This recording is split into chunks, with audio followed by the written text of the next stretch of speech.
हावड़ा को जल्द ही मिल सकता है एक नया और आधुनिक रूप। गंगा के फेरी घाट से लेकर दीघा बस स्टैंड तक पूरे इलाके को इंटरनेशनल स्तर के ट्रांसपोर्ट हब में बदलने की बड़ी योजना सामने आई है। रेल मंत्री अश्विनी वैष्णव के साथ बैठक में राज्य के मंत्री उमेश राय ने कई अहम प्रस्ताव रखे। क्या बदलने वाला है हावड़ा का पूरा नक्शा, देखिए रिपोर्ट।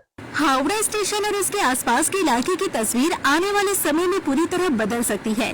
गंगा के फेरी घाट से लेकर दीघा बस स्टैंड तक फैले बड़े क्षेत्र को आधुनिक और अंतर्राष्ट्रीय स्तर के ट्रांसपोर्ट हब में बदलने की तैयारी शुरू हो गई है। उत्तर हावड़ा के विधायक और राज्य के प्रतिमंत्री उमेश राय ने रेल मंत्री अश्विनी वैष्णव के साथ हुई बैठक में इस महत्वाकांक्षी परियोजना का प्रस्ताव रखा है। इस योजना का मकसद हावड़ा को पूर्वी भारत के सबसे आधुनिक परिवहन केंद्रों में शामिल करना है। प्रस्ताव के अनुसार पूरे इलाके को एक integrated multi modal transport hub के रूप में विकसित किया जाएगा। इसमें आधुनिक bus terminal, taxi terminal, multi storey parking, sky walk और रेलवे की खाली पड़ी जमीन का योजनाबद्ध विकास शामिल होगा। उमेश राय का कहना है कि हावड़ा स्टेशन पूर्वी भारत का सबसे व्यस्त परिवहन केंद्र है। यहाँ हर दिन लाखों यात्री ट्रेन, बस, टैक्सी और फेरी सेवाओं का उपयोग करते हैं, लेकिन आधुनिक सुविधाओं की कमी के कारण यात्रियों को कई तरह की परेशानियों का सामना करना पड़ता है। अक्सर स्टेशन से बाहर निकलते ही यात्रियों को समझ नहीं आता कि फेरी घाट, बस स्टैंड या टैक्सी स्टैंड किस दिशा में है। इसी समस्या को दूर करने के लिए स्काई वॉक और एस्केलेटर के जरिए यात्रियों को सीधे bus terminal, taxi stand, parking zone और फेरी घाट तक पहुंचवाने की योजना बनाई गई है।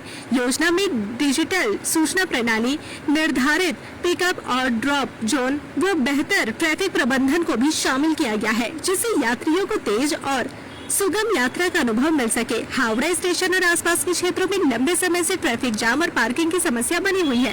इसे देखते हुए रेलवे की जमीन को अतिक्रमण मुक्त कर वहां विकास परियोजनाएं शुरू करने का प्रस्ताव भी रखा गया है। इसके अलावा बी गार्डन से बाले तक नए मेट्रो कॉरिडोर और हावड़ा मैदान से सांतरागाछी तक मेट्रो विस्तार की मांग भी रेल मंत्री के सामने रखी गई है। उमेश राय का दावा है कि अगर यह परियोजना जमीन पर उतरती है तो हावड़ा सिर्फ एक रेलवे स्टेशन नहीं बल्कि पूर्वी भारत का सबसे आधुनिक ट्रांसपोर्ट हब बन जाएगा। साथ ही हजारों लोगों के लिए रोजगार के नए अवसर भी पैदा होंगे।